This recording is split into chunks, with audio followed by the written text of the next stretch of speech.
Hello everyone, मैं दीक्षा। स्वागत है आपका आपके अपने यूट्यूब चैनल में।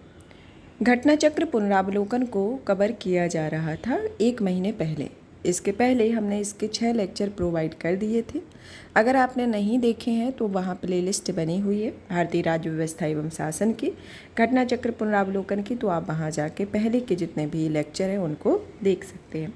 आज का जो हमारा लेक्चर रहेगा वह 7 नंबर का है।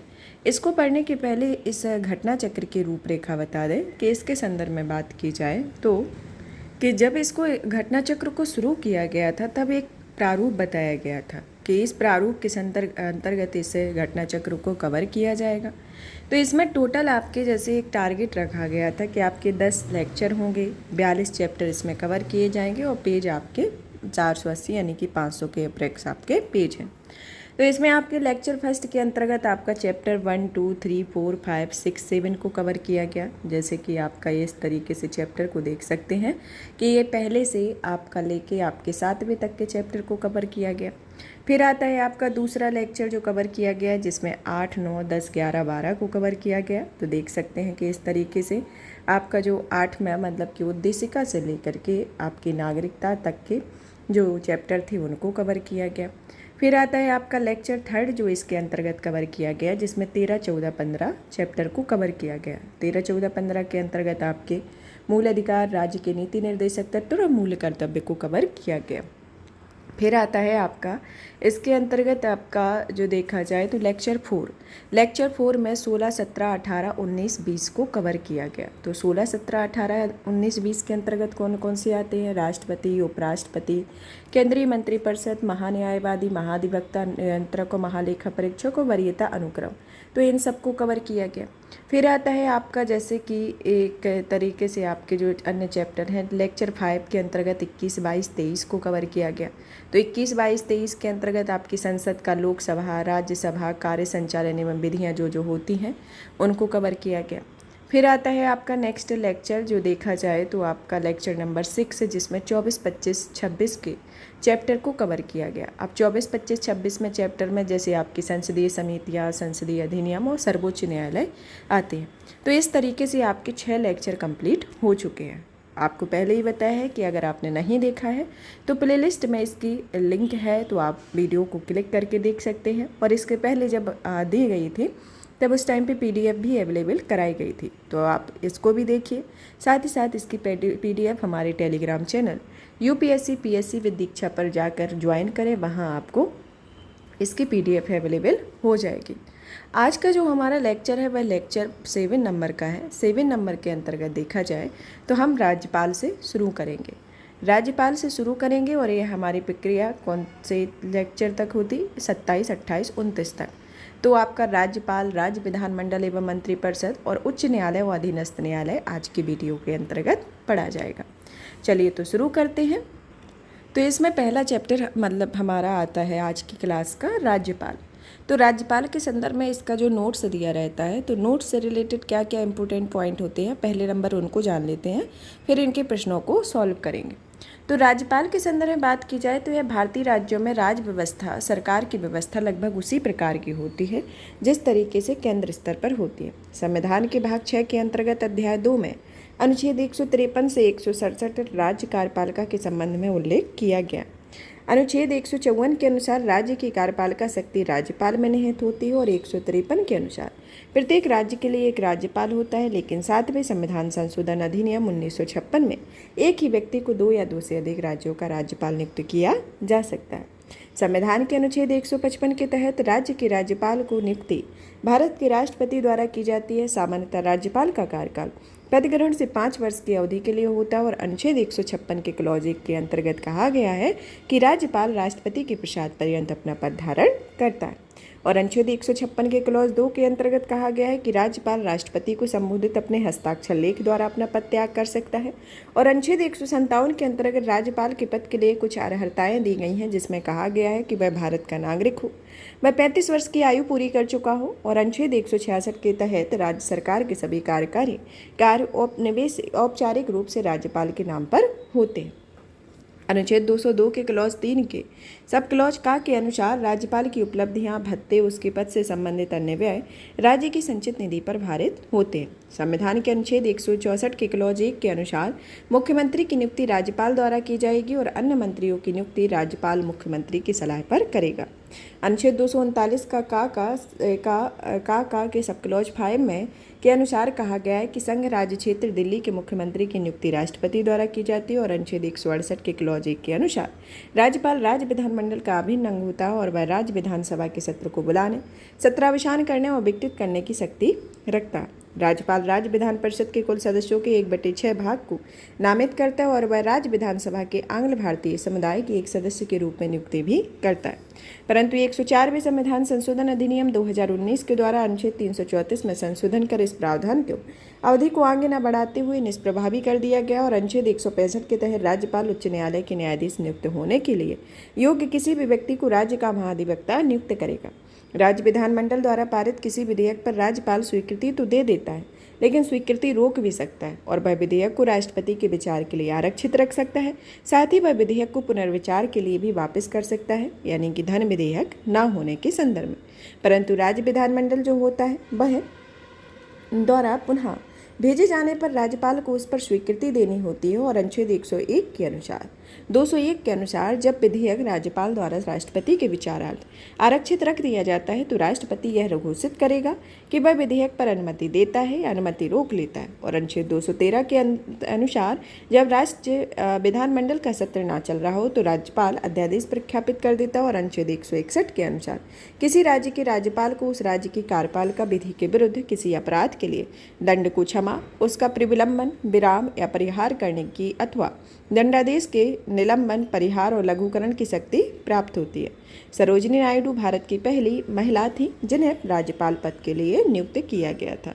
तो ये राज्यपालों के संदर्भ में। चलिए तो अब राज्यपाल से रिलेटेड जो भी प्रश्न आते हैं उनके बारे में उनको सॉल्व कर लेते हैं, जिसमें हमारा पहला प्रश्न पूछा गया है कि संविधान के मसौदे के निर्वाचित राज्यपालों के प्रावधानों की मूल योजना को छोड़ दिया गया था क्योंकि पहला आता है कि इसका तात्पर्य होता है कि एक दूसरा निर्वाचन है, दूसरा आता है कि निर्वाचन प्रमुख राजनीतिक मुद्दों पर लड़ा जाता है, तीसरा आता है कि निर्वाचित राज्यपाल अपने को मुख्यमंत्री से बड़ा मामला मानता है और चौथा आता है कि राज्यपाल को संसदीय प्रणाली के अधीन ही कार्य करना था। तो इसके अंतर्गत आपको बताना है कि इनमें से कौन सा कथन सही है। तो कौन से कथन सही है इसके अंतर्गत आपको बताना है। तो एक तरीके से देखा जाए तो आपका पहला कथन सही है कि इसका तात्पर्य होता है कि वह दूसरा निर्वाचन होगा।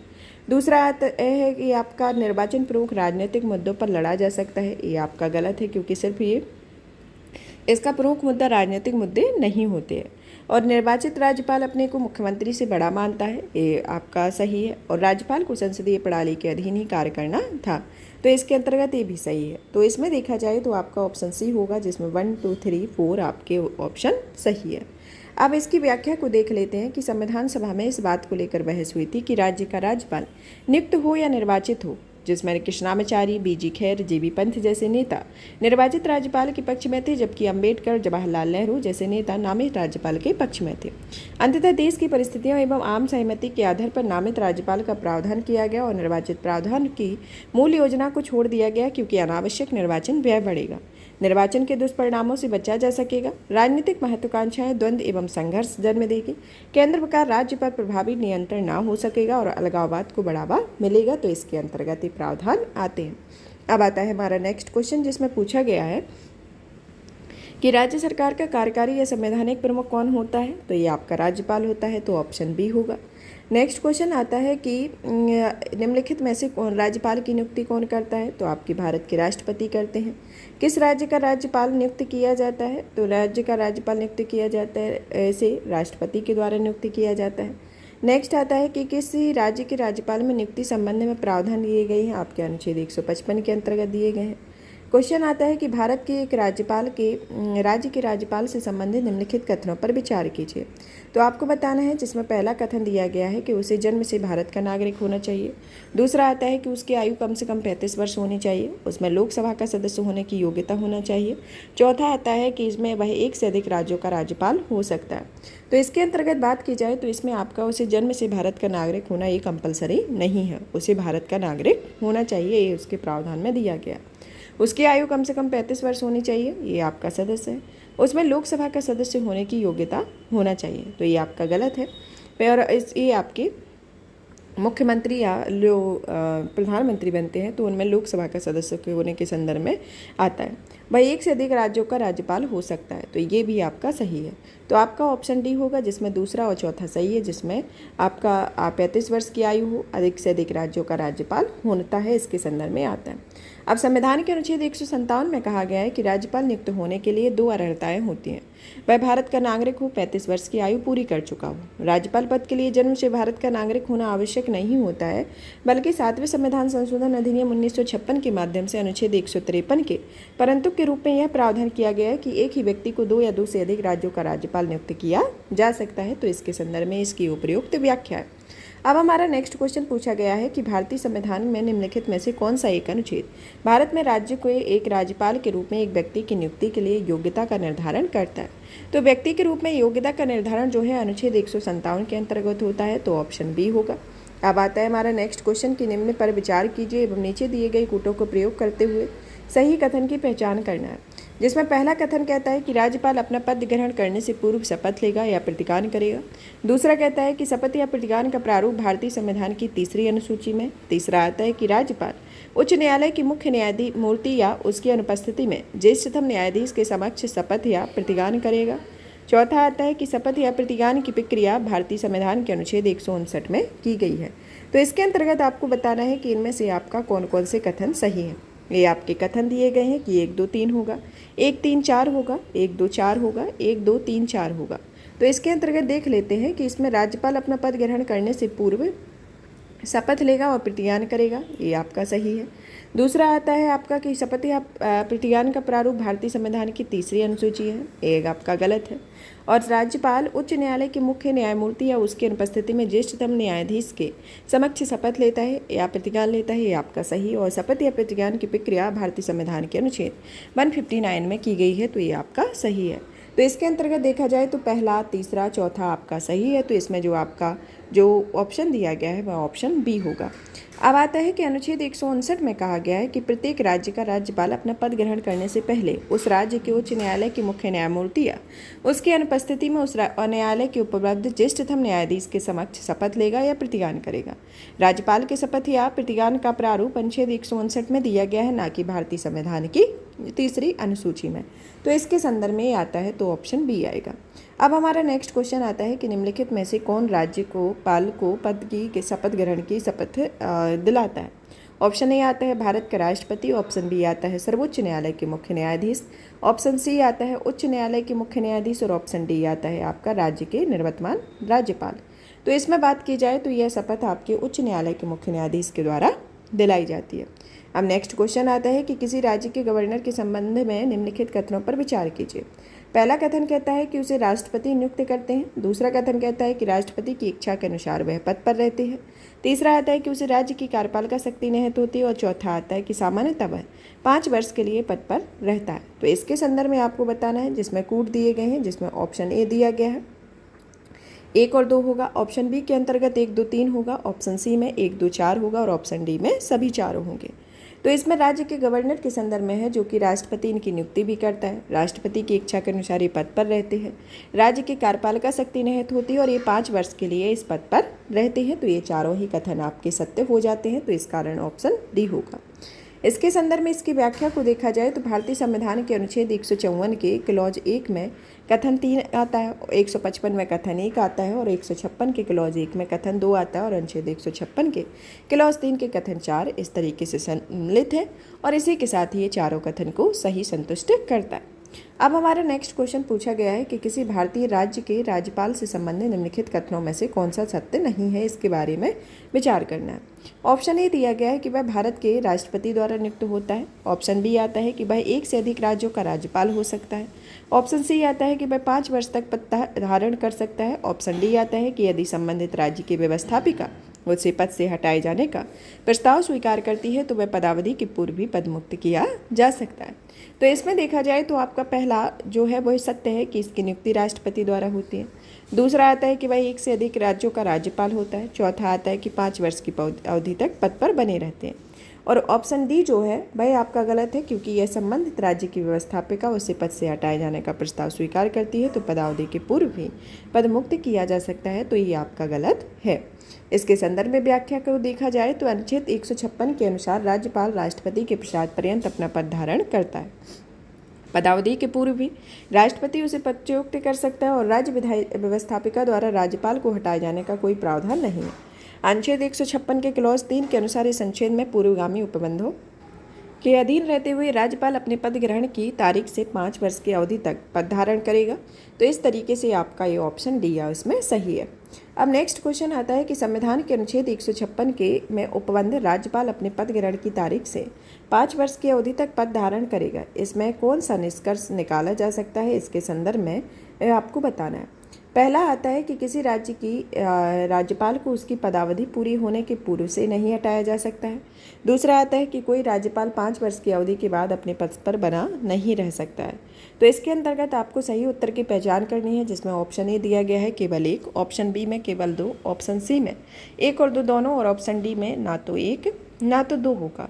तो इसमें बात की जाए तो आपका पहला भी गलत है और दूसरा भी गलत है, तो इसमें दोनों ही नहीं होगा, तो ऑप्शन डी आएगा। इसके संदर्भ में व्याख्या की बात की जाए तो यह अनुच्छेद संविधान के अनुच्छेद 156 के क्लॉज 1 के अनुसार राज्यपाल राष्ट्रपति के प्रसाद पर्यंत पद धारण करता है। राष्ट्रपति उसे अवधि पूर्ण होने करने से पूर्व हटा भी सकता है और अनुच्छेद 156 के क्लॉज 3 के परंतु के अनुसार राज्यपाल अपने पद की अवधि समाप्त हो जाने पर भी तब तक अपने पद पर बना रहेगा जब तक कि उसका उत्तराधिकारी पद ग्रहण नहीं कर लेगा। तो इस तरीके से दोनों ही कथन इसमें सत्य नहीं है। अब आता है कि राज्यपाल किसके प्रति उत्तरदायी होता है, तो वह राष्ट्रपति के प्रति होता है, वह अनुच्छेद 155 के अनुसार होता है। अब आता है निम्नलिखित में से कौन सा भारत के राष्ट्रपति की इच्छा तक ही पद पर बने रहते हैं, वह आपके राज्यपाल होते हैं। नेक्स्ट आता है कि निम्नलिखित कथनों पर विचार कीजिए। पहला कथन कहता है कि भारत में किसी व्यक्ति को एक ही समय में 2 या 2 से अधिक राज्यों के राज्यपाल नियुक्त नहीं किया जाता है। ऑप्शन बी आता है कि भारत के राज्यों के राज्यपाल उच्च न्यायालय के न्यायाधीश राज्य के राज्यपाल द्वारा नियुक्त किए जाते हैं, ठीक वैसे ही जैसे उच्चतम न्यायालय के न्यायाधीश राष्ट्रपति द्वारा नियुक्त किए जाते हैं। ऑप्शन सी आता है कि भारत के संविधान में राज्यपाल को उसके पद से हटाने हेतु कोई भी प्रक्रिया अधिकथित नहीं है। और ऑप्शन डी आता है कि विधायी व्यवस्था वाले संघ राज्य क्षेत्रों में मुख्यमंत्री की नियुक्ति उपराज्यपाल द्वारा बहुसमर्थन के आधार पर की जाती है। तो इसके अंतर्गत आपको देखना है कि इनमें से कौन सा मतलब कि ऑप्शन आपका सही है, क्योंकि आपके 3 ऑप्शन सही गलत है लेकिन एक इसमें सही है। तो इसमें बात की जाए तो आपका ऑप्शन सी होगा, जो कि भारत के संविधान में राज्यपाल के पद से हटाने की कोई प्रक्रिया जो है अधिकथित नहीं है, तो ऑप्शन सी होगा कि भारतीय संविधान के अनुच्छेद राज्यपाल को हटाने की प्रक्रिया का वर्णन नहीं किया गया और अनुच्छेद 156 के क्लॉज 1 में जो प्रावधान दिया गया है उसमें कहा गया है कि राज्यपाल राष्ट्रपति के प्रसाद पर्यंत पद धारण करेगा। और अनुच्छेद 153 के अनुसार एक ही व्यक्ति 2 या 2 से अधिक राज्यों का राज्यपाल होगा और 217 के क्लॉज 1 के अनुसार राष्ट्रपति द्वारा उच्च न्यायालयों के न्यायाधीशों की नियुक्ति की जाती है। और अनुच्छेद 239 का क्लॉज 5 के तहत संघ राज्य क्षेत्रों में दिल्ली के मुख्यमंत्री तथा संघ राज्य क्षेत्रों में सरकार अधिनियम 1963 के तहत पुदुचेरी संघ राज्य क्षेत्रों में मुख्यमंत्री की नियुक्ति राष्ट्रपति के द्वारा की जाती है। तो इसके अंतर्गत ये प्रावधान दिए गए। अब आता है कि जम्मू कश्मीर के राज्यपाल की नियुक्ति कौन करता है, तो जम्मू कश्मीर के राज्यपाल की नियुक्ति भारत के राष्ट्रपति के द्वारा की जाती है। और अन्य राज्यों के राज्यपाल की नियुक्ति जो है वह आपके मुख्य राज्य के मुख्य न्यायाधीश होते हैं उनके द्वारा की जाती है। इसके संदर्भ में प्रावधान देख लेते हैं कि जम्मू कश्मीर जो है वह संविधान के अनुच्छेद 370 के तहत भारत के अन्य राज्यों में अलग विशेष राज्य का दर्जा प्रावधान किया गया था। इसी परिप्रेक्ष्य में पहले वहाँ की कार्यपालिका के प्रधान का चुनाव भारत के राष्ट्रपति द्वारा न होकर जम्मू कश्मीर की विधानसभा द्वारा किया गया था, किंतु कुछ विषमता में 1965 में इसे समाप्त कर दिया गया और जम्मू कश्मीर के कार्यपालिका प्रमुख को सदर रियासत के स्थान पर राज्यपाल नाम से जाना जाने लगा और उसकी नियुक्ति भारत के राष्ट्रपति के द्वारा की जाने लगी। जम्मू कश्मीर पुनर्गठन अधिनियम 2019 के तहत 31 अक्टूबर 2019 को जम्मू कश्मीर राज्य को 2 संघ राज्य क्षेत्रों में जिसमें जम्मू कश्मीर एवं लद्दाख के रूप में पुनर्गठित कर वहां के उपराज्यपालों का प्रावधान किया गया, जिनकी नियुक्ति राष्ट्रपति द्वारा की जाती है। तो इसके अंतर्गत आता है। अब आता है नेक्स्ट क्वेश्चन कि जम्मू कश्मीर के राज्य के कार्यकारी अध्यक्ष का पद नाम सन 1965 में सदरी रियासत में से राज्यपाल में बदल दिया गया। तो ये किसके संदर्भ में किया गया? यह जम्मू कश्मीर राज्य के संविधान के 6ठे संशोधन द्वारा इस प्रावधान को किया गया, जिसके अंतर्गत ऑप्शन सी आएगा। अब आता है 18वें नंबर का क्वेश्चन, जिसमें पूछा गया है कि निम्नलिखित में से किन की सिफारिश पर राजस्थान में राज प्रमुख के पद को समाप्त कर राज्यपाल की व्यवस्था की गई है? तो इसके अंतर्गत बात की जाए तो इसमें ऑप्शन सी होगा कि यह राज्य पुनर्गठन आयोग होगा। नेक्स्ट आता है आपका कि भारत में संघ राज्य क्षेत्रों का प्रशासन होता है, ये आपका राष्ट्रपति द्वारा होता है, जो कि भारतीय संविधान के अनुच्छेद 239 के क्लॉज 1 के अनुसार संसद द्वारा बनाई गई विधि द्वारा अन्यथा उपबंधित के सिवाय प्रत्येक संघ राज्य क्षेत्रों का प्रशासन राष्ट्रपति द्वारा किया जाता है और अपने द्वारा ऐसे विधान सहित यह निर्दिष्ट करे कि नियुक्ति किए गए प्रशासक के माध्यम से वह कार्य करेगा, इसके अंतर्गत आता है। अब आता है नव सृजित केंद्र शासित प्रदेश जम्मू कश्मीर का प्रथम उपराज्यपाल निम्नलिखित वैसे कौन रहे हैं? ऑप्शन ए आता है राधा कृष्ण माथुर, ऑप्शन बी आते हैं गिरीश चंद्र मुर्मू, ऑप्शन सी आता है मनोज सिन्हा और ऑप्शन डी आते हैं सत्यपाल मलिक। तो आपके जो जम्मू कश्मीर के नव सृजित जो राज्यपाल रहे थे वह गिरीश चंद्र मुर्मू रहे थे। तो इसमें अंतर्गत आपका ऑप्शन बी होगा। और 7 अगस्त 2020 के बाद मनोज सिन्हा को दूसरे राज्यपाल के रूप में पद ग्रहण किया गया था। अब आता है नेक्स्ट क्वेश्चन कि केंद्र शासित प्रदेश का प्रथम लेफ्टिनेंट गवर्नर किसे नियुक्त किया गया? तो यह राधा कृष्ण माथुर को केंद्र शासित प्रदेश का लेफ्टिनेंट गवर्नर नियुक्त किया गया। अब आता है नेक्स्ट क्वेश्चन कि राज्यपाल के वेतन एवं भत्ते दिए जाते हैं by consolidated fund of state के द्वारा दिए जाते हैं। और जब नेक्स्ट आता है कि जब एक व्यक्ति को 2 या 2 से अधिक राज्यों के राज्यपाल नियुक्त किया जाता है तो उसे राज्यपाल की संदेह या उपलब्धि और भत्ते होंगे राज्यपाल की व्यक्ति इच्छानुसार, राष्ट्रपति के निर्णयानुसार, गृह मंत्रालय के निर्णयानुसार, और इसे उन राज्यों के बीच ऐसे अनुपात में आवंटित किया जाता है जैसा राष्ट्रपति अवधारित करे। तो इसके अंतर्गत बात की जाए तो इसमें ऑप्शन डी होगा कि इसमें उन राज्यों के द्वारा एक अनुपात में आवंटित किया जाता है और जिसे राज्यपाल के आदेश के लिए अवधारित होता है, तो इसके संदर्भ में होता है। और यह भारतीय संविधान के भाग 6 के अंतर्गत अनुच्छेद 158 के क्लॉज 3 का के अंतर्गत प्रावधान किया गया है कि जब एक ही व्यक्ति को 2 या 2 से अधिक राज्यों का राज्यपाल नियुक्त किया जाता है तो उसे सदैव उपलब्धियां और भत्ते उन राज्यों के बीच ऐसे अनुपात में आवंटित किए जाएंगे जैसा राष्ट्रपति द्वारा अवधारित किया जाता है। अब आता है नेक्स्ट क्वेश्चन कि निम्नलिखित में से कौन से किसी राज्य के राज्यपाल को दी गई विवेकाधीन शक्तियाँ हैं? तो विवेकाधीन शक्तियों के संदर्भ में आपको बात करनी है कि तो इसमें पहला आता है कि भारत के राष्ट्रपति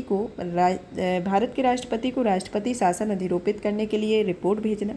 दूसरा आता है कि मंत्रियों की नियुक्ति करना। तीसरा आता है कि राज्य विधानमंडल द्वारा पारित कतिपय विधेयकों को भारत के राष्ट्रपति के विचार के लिए आरक्षित करना। चौथा आता है कि राज्य सरकार के कार्य संचालन के लिए नियम बनाना। तो इसमें राज्य के विवेकाधीन शक्तियों के संदर्भ में आता है, तो इसके अंतर्गत आपका पहला कथन भी सत्य है और आपका तीसरा कथन भी सत्य है। पहले कथन के अंतर्गत ये दिया गया है कि भारत के राष्ट्रपति को राष्ट्रपति शासन अधिरोपित करने के लिए रिपोर्ट भेजेगा, ये आपका सत्य होगा। और राज्य विधानमंडल द्वारा पारित कोई भी विधेयक होगा जो भारत के राष्ट्रपति के विचार के लिए आरक्षित करना होगा, तो ये विवेकाधीन शक्तियों के अंतर्गत आता है, जिसमें आपका ऑप्शन बी होगा। विवेकाधीन शक्तियों के संदर्भ में देखा जाए कि राष्ट्रपति संविधान के अनुच्छेद 156 की क्लॉज 1 के अनुसार राष्ट्रपति किसी राज्य के राज्यपाल के लिए रिपोर्ट मिलने पर या अन्यथा यह समाधान हो जाता है कि ऐसी स्थिति उत्पन्न हो गई जिसमें उस राज्य का शासन इस संविधान के उपबंधों के अनुसार नहीं चलाया जा सकता है, तो राष्ट्रपति द्वारा उस राज्य के राष्ट्रपति शासन लगाया जा सकता है। यह रिपोर्ट भेजना राज्यपाल की विवेकाधीन शक्ति के अंतर्गत आता है और संविधान के अनुच्छेद 164 के क्लॉज 1 के अनुसार मंत्रियों की नियुक्ति राज्यपाल मुख्यमंत्री की सलाह पर करेगा, जो कि राज्यपाल की विवेकाधीन शक्ति नहीं आती। और संविधान के अनुच्छेद 200 के अनुसार राज्य विधानमंडल द्वारा पारित राज्यपाल के समक्ष प्रस्तुत किए जाने पर राज्यपाल उसे अनुमति दे सकता है, अनुमति रोक सकता है, वह विधेयक पर राष्ट्रपति के विचार हेतु आरक्षित कर सकता है, और यह भी राज्यपाल की विवेकाधीन शक्ति होती है क्योंकि इसका प्रयोग वह राज्य मंत्रिपरिषद की सलाह के बिना करता है।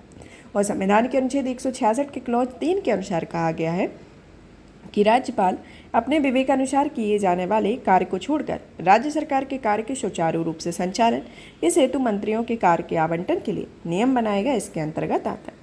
अब नेक्स्ट क्वेश्चन आता है कि राज्य का राज्यपाल मंत्रिपरिषद के परामर्श से स्वतंत्र कार्य कर सकता है। पहला आता है कि विधानसभा में सरकार को अपना बहुमत सिद्ध करने के लिए कहने के लिए। दूसरा आता है इसके अंतर्गत कि मुख्यमंत्री को बर्खास्त करने के लिए। तीसरा आता है कि भारत के राष्ट्रपति के विचारार्थ किसी विधेयक को आरक्षित करने के लिए। चौथा आता है कि विधायिका द्वारा पारित किसी विधेयक को पुनर्विचार के हेतु वापस करने के लिए। पाँचवा आता है कि उच्च न्यायालय का परामर्श मांगने के लिए।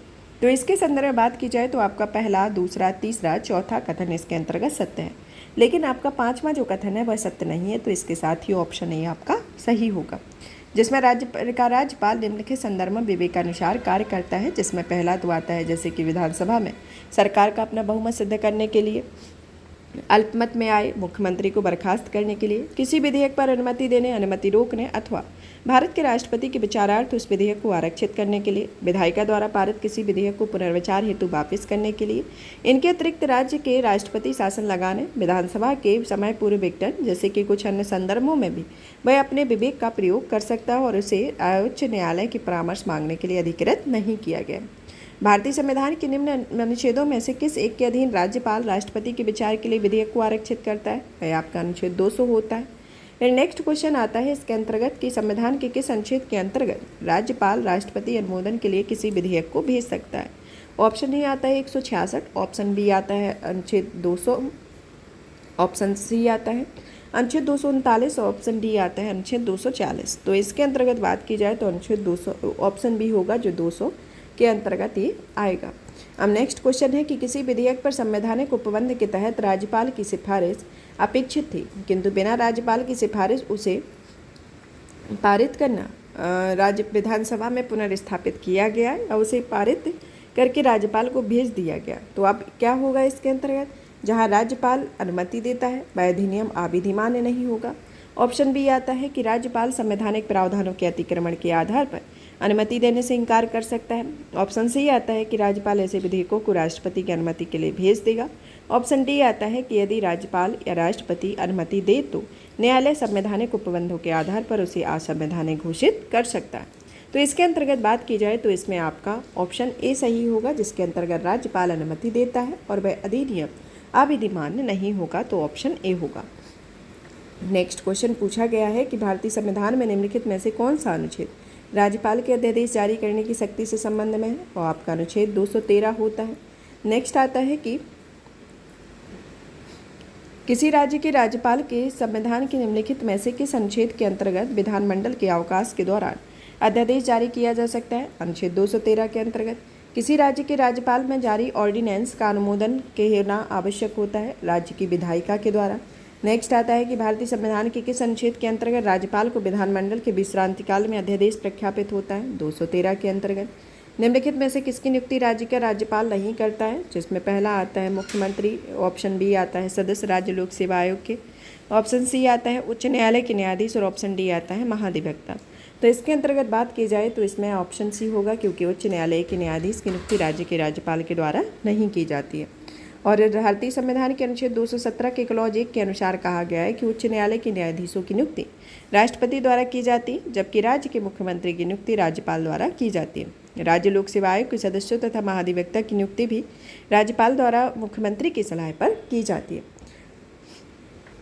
नेक्स्ट क्वेश्चन आता है कि निम्नलिखित कथनों पर विचार कीजिए। पहला कथन दिया गया है कि राज्यपाल को उच्च न्यायालय के न्यायाधीशों की नियुक्ति पर अधिकार नहीं है। दूसरा आता है कि वह विधानमंडल का हिस्सा नहीं है, तो इसके अंतर्गत बात। और तीसरा आता है कि उसे विधान परिषद में कुछ सदस्यों को मनोनीत करने का अधिकार है। और चौथा आता है कि उनके पास कोई न्यायिक शक्ति नहीं है।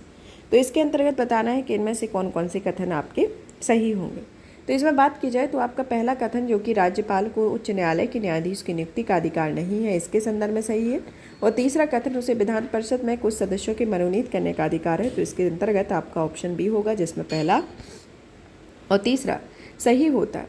इसके अंतर्गत व्याख्या को देखते हैं कि राज्यपाल को उच्च न्यायालय के न्यायाधीश की नियुक्ति का अधिकार नहीं होता है, क्योंकि अनुच्छेद 217 के क्लॉज 1 के अनुसार उच्च न्यायालय के न्यायाधीश की नियुक्ति राष्ट्रपति के द्वारा की जाती है। और भारतीय संविधान के अनुच्छेद 171 के अनुसार विधान परिषद की सदस्य संख्या के लगभग 1/6 भाग साहित्य, विज्ञान, कला, सहकारिता, समाज सेवा में विशेष ज्ञान और व्यवहारिक अनुभव रखने वाले व्यक्तियों में से राज्यपाल द्वारा मनोनीत किया जाता है। और अनुच्छेद 168 के क्लॉज 1 के अंतर्गत राज्यपाल राज्य विधानमंडल का हिस्सा होता है। और अनुच्छेद 161 के अनुसार राज्यपाल को क्षमा आदि को कुछ मामलों में दंडादेश, निलंबन, परिहार और लघुकरण की शक्ति प्राप्त होती है, इसके अंतर्गत आता है। अब आता है कि राज्यपाल के संदर्भ में निम्नलिखित में से कौन सा कथन सत्य नहीं है। ऑप्शन ए दिया गया है कि वह राज्य की विधायिका का अंग होता है। ऑप्शन बी आता है वह मृत्युदंड को क्षमा कर सकता है। ऑप्शन सी आता है कि वह राज्य के उच्च न्यायालय के न्यायाधीशों की नियुक्ति नहीं करता है। और ऑप्शन डी आता है कि उसके पास आपातकालीन शक्तियाँ नहीं हैं। तो इसके अंतर्गत आपको बताना है कि इनमें से कौन सा कथन सत्य नहीं है। तो सत्य नहीं के अंतर्गत जो आपका आता है ऑप्शन बी होता है, क्योंकि मृत्युदंड को क्षमा वह नहीं कर सकता है। और ये तीनों ही इसके अंतर्गत सत्य है और ये वाला सत्य नहीं है। तो आपका उत्तर ऑप्शन बी होगा। इसके संदर्भ में व्याख्या की बात की जाए तो राज्यपाल अनुच्छेद 168 के तहत राज्य की विधायिका का अंग होता है। राज्यों के उच्च न्यायालय को न्यायाधीशों की नियुक्ति अनुच्छेद 217 के तहत राष्ट्रपति द्वारा की जाती है और राज्यपाल के पास राष्ट्रपति की तरह आपातकालीन शक्तियां नहीं होती हैं। और अनुच्छेद 161 के तहत राज्य की कार्यपालिका शक्ति के विस्तार वाले विषयों संबंधी किसी विधि के विरुद्ध किसी अपराध के लिए दोष सिद्धि ठहराए गए व्यक्ति के दंड का राज्यपाल विलंबन, विराम, परिहार, लघुकरण और उसे क्षमा कर सकता है, जिसमें दंडादेश शामिल दंडादेश एक तरीके से मृत्यु दंडादेश इसमें शामिल है। और इसका निलंबन, परिहार, लघुकरण कर सकता है, परंतु मृत्यु दंडादेश को वह क्षमा नहीं कर सकता। और मृत्यु दंडादेश को क्षमा करने की शक्ति केवल राष्ट्रपति के पास अनुच्छेद 72 के अंतर्गत होती है। अब आता है हमारा नेक्स्ट क्वेश्चन। नेक्स्ट क्वेश्चन के अंतर्गत पूछा गया है कि कथन 1 और 2 के संदर्भ में आता है। कथन कहता है इसमें कि राष्ट्रपति, राज्यपालों एवं उनके किसी भी कार्य के लिए न्यायालय मुकदमा नहीं चलाया जा सकता है। दूसरा कारण आता है कि राष्ट्रपति पर महाभियोग चलाया जा सकता है और राज्यपालों को संवैधानिक कृत्यों को करने के लिए पक्षयुक्त किया जा सकता है। तो इसके संदर्भ में बताना है कि इसमें से कौन सा कथन कारण आपका सत्य है। तो ये आपके कथन और कारण के संदर्भ में दिए गए हैं। तो इसमें देखा जाए तो आपका ऑप्शन ए जो मतलब कि कथन है वह गलत है और कारण आपका सही है कि राष्ट्रपति जो है और राज्यपाल हैं उनके किसी भी कार्य के लिए मुकदमा नहीं चलाया जा सकता, ये सरासर गलत है। और चौथा वाला जो मतलब कि कारण जो है वह सत्य है कि राष्ट्रपति पर महाभियोग चलाया जा सकता है और राज्यपालों को असंवैधानिक कृत्यों को करने के लिए पक्षयुक्त किया जा सकता है। इसे भारतीय संविधान के अनुच्छेद 361 के क्लॉज 1 के तहत कहा गया है कि राष्ट्रपति किसी राज्य के राज्यपाल को उनके द्वारा किए गए शासकीय कार्यों के लिए विधिक कार्यवाही की अनुमति करता है। और अनुच्छेद 361 के क्लॉज 2 के अनुसार अपने कार्यकाल के दौरान राष्ट्रपति राज्यपालों के विरुद्ध किसी भी न्यायालय में आपराधिक मुकदमा नहीं चलाया जा सकता है, परंतु अनुच्छेद 361 के क्लॉज 4 के अंतर्गत प्रावधान किया गया है कि उनके द्वारा व्यक्तिगत हैसियत से किए गए कार्य के संबंध में उनके विरुद्ध अनुतोष का दावा करने वाले दीवानी या सिविल मुकदमा तत्संबंधी विस्तृत लिखित सूचना उन्हें या उनके कार्यालय में देने या 2 माह के पश्चात चलाया जा सकता है। तो इस कारण से आपका उत्तर डी होगा। अब आता है निम्नलिखित कथनों पर विचार कीजिए। पहला कथन कहता है कि किसी राज्य के राज्यपाल के विरुद्ध उसकी पदावधि के दौरान किसी न्यायालय में कोई दंडिक कार्यवाही संस्थगित नहीं की जाएगी। दूसरा आता है कि किसी राज्य के राज्यपाल की परिलब्धियां और भत्ते उसकी पदावधि के दौरान कम नहीं किए जाएंगे। तो इसके अंतर्गत बताना है, तो इसमें पहला और दूसरा दोनों ही कथन आपके सत्य हैं, तो ऑप्शन सी होगा। नेक्स्ट आता है 38 नंबर का क्वेश्चन, जिसमें पूछा गया है कि निम्नलिखित में से क्या सत्य है। ऑप्शन ए दिया गया है कि राष्ट्रपति या राज्यपाल को शासकीय कार्यों के लिए विधिक कार्यवाही से उन्मुक्ति है। ऑप्शन बी दिया गया है कि कोई न्यायालय राज्यपाल को किसी कर्तव्य पालन के लिए विवश नहीं कर सकता है। ऑप्शन सी आता है कि एक राज्यपाल को व्यक्तिगत कार्यों हेतु सिविल कार्यवाही लाने के लिए 2 माह की लिखित सूचना अवश्य देनी होगी। और ऑप्शन डी आता है कि मंत्रियों द्वारा राष्ट्रपति या राज्यपाल को दिए गए सलाह को जांचने के लिए न्यायालय अधिकृत होता है। तो इसमें कौन सा सत्य नहीं है, इनके बारे में बात की जाए तो इसमें आपका ऑप्शन डी जो है वह सत्य नहीं है। आपका ए, बी, सी तीनों ही इसके अंतर्गत सत्य है। इसकी व्याख्या के संदर्भ में बात की जाए तो संविधान के अनुच्छेद 74 के क्लॉज 2 के अनुसार इस प्रश्न की किसी न्यायालय में कोई जांच नहीं की जाएगी। क्या मंत्रियों में राष्ट्रपति को कोई सलाह दी गई है या दी तो क्या दी। ऐसी व्यवस्था के लिए राज्यपाल के संदर्भ में अनुच्छेद 163 के क्लॉज 3 के में प्रदान की गई है और जिसमें सभी कथन सत्य हो जाते हैं। भारत के संविधान में निम्न में से किसके विरुद्ध अभियोग चलाने का प्रावधान नहीं है।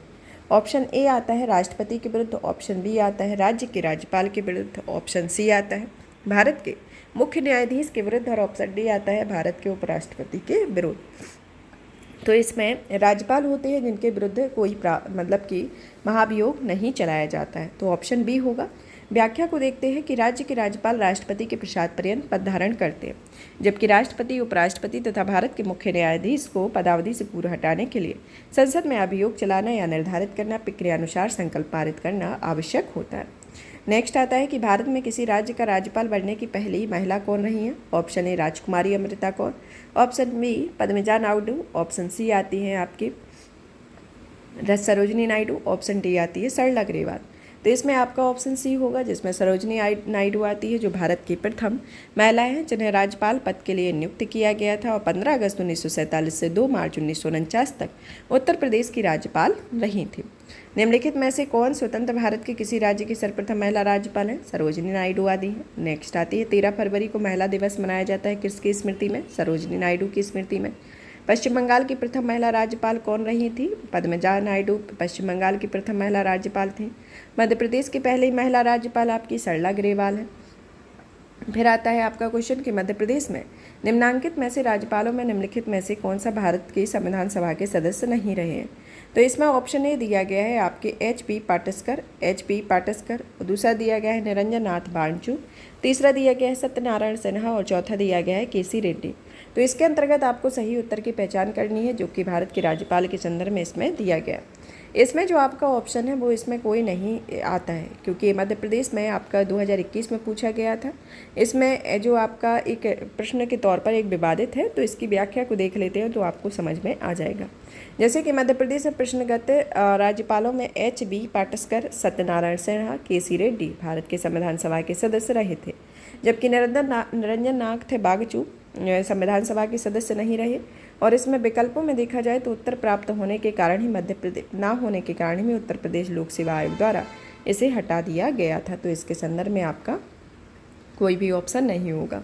नेक्स्ट आता है कि मध्य प्रदेश में निम्नांकित राज्यपालों में कौन हरियाणा के राज्यपाल रहे हैं। तो हरियाणा के राज्यपाल आपके भगवत दयाल शर्मा रहे हैं, तो ऑप्शन डी होगा, जो कि हरियाणा के पहले मुख्यमंत्री थे और इन्हें 1980 से 84 में मध्य प्रदेश के राज्यपाल बनाया गया था और 1977 से 80 में उड़ीसा के राज्यपाल भी बनाया गया था। राजस्थान के राज्यपाल जिन्हें बर्खास्त कर दिया गया था वो आपके रघु तिलक थे, जिन्हें राजस्थान में बर्खास्त कर दिया गया था, जो कि भारत में सर्वप्रथम बर्खास्त किए गए राज्यपाल तमिलनाडु के राज्यपाल प्रभुदास पटवारी थे, जिन्हें अक्टूबर 1980 में बर्खास्त किया गया था और अगस्त 1921 में राजस्थान के राज्यपाल रघुकुल तिलक को बर्खास्त किया गया और राजस्थान के ऐसे पहले राज्यपाल थे। तो इनके संदर्भ में आता है। अब आता है कि भारतीय राज्यों के राज्यपाल में निम्नलिखित जोड़ों पर विचार कीजिए, जिसमें भारतीय राज्यपाल के जोड़ों के संदर्भ में इसमें आपको बताना है कि कौन से राज्यपाल किस राज्य से संबंधित है। पहले आते हैं राजस्थान से कलराज मिश्र और उत्तर प्रदेश से आनंदीबेन पटेल, पश्चिम बंगाल से सत्यपाल मलिक, गुजरात से फागू चौहान। तो इसमें आपको सुमेलित करके बताना है। तो इसमें आपके दो ही जोड़े सुमेलित हैं, जैसे कि राजस्थान की कलराज मिश्र हैं, उत्तर प्रदेश के आनंदीबेन पटेल है, तो इस कारण से ऑप्शन ए होगा। ये आपका यूपीपीएससी में जो आपका री एग्जाम हुआ था उसमें ये क्वेश्चन आया हुआ था। जैसे वर्तमान में जो पश्चिम बंगाल के जो राज्यपाल है वह डॉक्टर सी.बी. आनंद बोस है, जो 23 नवंबर 2022 से कार्यरत है, जबकि गुजरात के राज्यपाल आचार्य देवव्रत है और उत्तर प्रदेश की राज्यपाल आनंदीबेन पटेल, राजस्थान के राज्यपाल कलराज मिश्र हैं। तो इस तरीके से ये राज्यपाल की ये सुमेलित सूची है, जिसमें दो ही आपके सही हैं। निम्नलिखित में से किस एक का यह सुझाव था कि राज्यपाल को उस राज्य के बाहर एक प्रतिष्ठित व्यक्ति होना चाहिए और ये उसे एक ऐसा तटस्थ व्यक्ति होना चाहिए जिसके गहन राजनीतिक जुड़ाव ना हो और उसके हाल के पिछले वर्षों में राजनीति में भाग ना लिया हो। तो इसके संदर्भ में बताना है, तो ये आपका ऑप्शन सी होगा, जिसमें कहा गया था यह अनुच्छेद 1983 के अंतर्गत ये बात कही गई थी। सरकारी आयोग में अनुशंसा की गई थी कि राज्यपाल को उस राज्य के बाहर का एक प्रतिष्ठित व्यक्ति होना चाहिए, उसे एक ऐसा तटस्थ व्यक्ति भी होना चाहिए जिसके गहन राजनीतिक जुड़ाव ना हो और उसे हाल के पिछले वर्षों में राजनीति में भाग ना लिया हो और बदलते हुए सामाजिक आर्थिक परिदृश्य में केंद्र या राज्यों के मध्य मौजूद व्यवस्थाओं की कार्यपालिका की समीक्षा की दृष्टि से भारत सरकार ने 9 जून 1983 को न्यायमूर्ति आर.एस. सरकारिया की अध्यक्षता में एक आयोग का गठन किया गया था। तो इसके संदर्भ में आता है। अब यहाँ पर जो देखा जाए तो एक तरीके से आपका राज्यपाल से रिलेटेड टॉपिक जो है वह फिनिश होता है। अब दूसरा टॉपिक आता है राज्य विधानमंडल एवं मंत्रिपरिषद। तो ये आपके कुछ ही टॉपिक बचे हुए हैं 7, 8, 9 के हिसाब से। तो आपको एक तरीके से देखा जाए तो इनको आप एक मतलब कि एक एक टॉपिक के हिसाब से कवर करा देते हैं। आज आपका राज्यपाल का हो गया, कल आपका राज्य विधानमंडल एवं मंत्रिपरिषद का हो जाएगा, ताकि ज़्यादा लंबी वीडियो ना बने और आपके लिए भी एक सुटेबल रहे कि आपने राज्यपाल का टॉपिक पढ़ा तो राज्यपाल से रिलेटेड आपके पूरे प्रश्न इसके अंतर्गत आ जाएंगे। आप इस सेशन को ज़्यादा से ज़्यादा शेयर करें, वीडियो को लाइक करें, चैनल को सब्सक्राइब करें। आप ज़्यादा से ज़्यादा शेयर करेंगे तो हम और भी सब्जेक्ट के, प्रत्येक सब्जेक्ट के लेके आएंगे, चाहे आपकी हिस्ट्री हो, ज्योग्राफी हो, इकोनॉमी हो, हर एक सब्जेक्ट के अलग अलग लेके आएंगे। तो आप इसको ज़्यादा से ज़्यादा शेयर करें।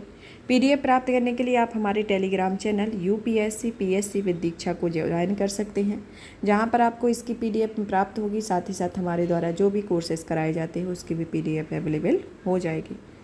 धन्यवाद।